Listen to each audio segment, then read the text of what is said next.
जय श्री कृष्णा। धर्मा and we में आपका फिर से स्वागत है। आज हम बात करने वाले हैं तिलक के बारे में। जैसा कि हम जानते हैं कि हमारे हिंदू धर्म में तिलक का एक विशेष महत्व है। आज जो हम बात करने वाले हैं वो तिलक लगाते हुए किस उंगली का कब प्रयोग करना चाहिए उस बारे में। ये हम जानते हैं कि हमारे रोज़मर्रा की ज़िंदगी में भी हम प्रत्येक दिन तिलक लगाते हैं। कितने लोग नहीं लगा पाते, जो भी लोग लगाते हैं वो यहाँ लगाते हैं। इसका सीधा संपर्क हमारे आज्ञा चक्र से होता है। ऐसा कहा जाता है कि तिलक लगाने से आज्ञा चक्र को शीतलता मिलती है और हमारा मन शांत होता है, हमारा पूरा दिन अच्छा जाता है। तो ये बेसिकली लोग इस रीज़न से लगाते हैं तिलक। और भी अलग अलग रीज़न्स हैं यहाँ तिलक लगाने का अलग रीज़न है। इस पर मैं एक डिटेल वीडियो बाद में बनाऊँगी।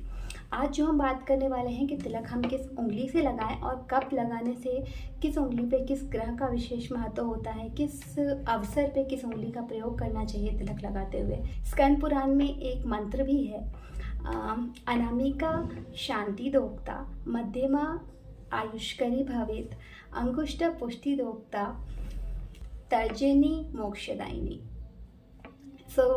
इसी के साथ हम स्टार्ट करते हैं कनिष्ठा से।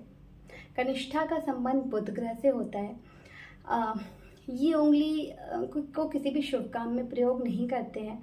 जैसा कि आप देखते हैं कि अगर हम हवन में आहुति भी देते हैं तो हम अपनी तर्जनी और कनिष्ठा को अलग करके ही देते हैं। अगर हमें माला का जाप करना होता है उसमें भी हम अपनी कनिष्ठा और तर्जनी को अलग ही रखते हैं।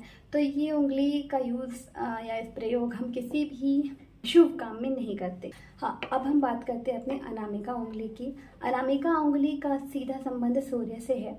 इस उंगली का प्रयोग हम ज़्यादातर शुभ काम, मंगल काम, पूजन इत्यादि में करते हैं। जैसे भगवान को तिलक लगाने के लिए, किसी मंगल कार्य के लिए, किसी शुभ कार्य के लिए किसी को तिलक लगाने के लिए, तो हमें इस उंगली का प्रयोग करना चाहिए।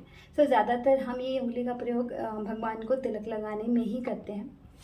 अब हम बात करते हैं अपनी मध्यमा उंगली की। मध्यमा उंगली का संबंध सीधा शनि से होता है। मध्यमा उंगली का प्रयोग हमें कब लगाना चाहिए तिलक? जब हम स्वयं पूजा कर रहे हो और पूजा के पश्चात अगर हमें स्वयं को तिलक लगाना है, खुद को तिलक लगाने के लिए हम मध्यमा उंगली का प्रयोग करना चाहिए। कि अगर हमने पूजा खत्म किया तो अनामिका से भगवान को तिलक लगाने के बाद मध्यमा से खुद को तिलक लगाना चाहिए।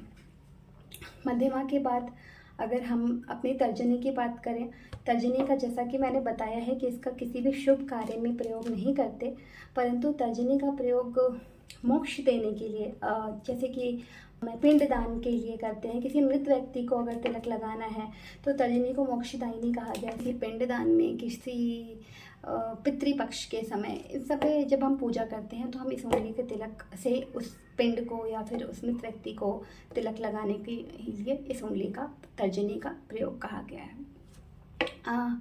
अंगूठे पे आते हैं। अब हम अंगूठे का प्रयोग पुराने ज़माने में, जैसा कि हमने देखा होगा टीवी में या कहीं भी, कि इसका प्रयोग रानियाँ राजा को युद्ध जाने से पहले तिलक लगाने के लिए करती थी। अभी भी हम अगर किसी को कोई अच्छा काम के लिए, अच्छे गेम के लिए कहीं भी जाता है तो हम उसे थम्स अप देते हैं। तो हमेशा से इसका प्रयोग हमें विजय तिलक के रूप में हम इस अंगूठे का प्रयोग करते हैं। अभी के टाइम तो कोई युद्ध लड़ने जाता नहीं है, तो अभी हम इसका प्रयोग कब करते हैं? जब भी हमें भाई दूज या रक्षाबंधन में अपने भाई को तिलक लगाना है तो हम इस अंगूठे का प्रयोग करते हैं, ताकि भाई के जीवन में सुख समृद्धि की वृद्धि होती रहे।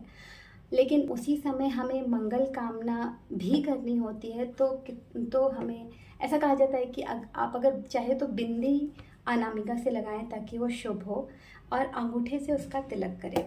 बिंदी लगाकर अंगूठे से उसको एक्सपैंड कर सकते हैं, उसको और लंबा कर सकते हैं। तो अब हमें अपनी सारी उंगलियों का प्रयोग पता चल गया है कि किस समय हमें किस उंगली से तिलक लगाना है और उसका पर्पस क्या होता है, उसके पीछे हमारी धारणा क्या होनी चाहिए, ये हमें पता चल चुका है। तो अब इस राखी जब आप अपने भाई को तिलक लगा रहे होंगे तो आपको अच्छी तरह पता होगा कि आपका तिलक लगाने का ध्येय क्या है और क्यों लगा रहे हो। So happy Rakhi to everyone. सबको राखी की बहुत सारी शुभकामनाएं। जय श्री कृष्णा।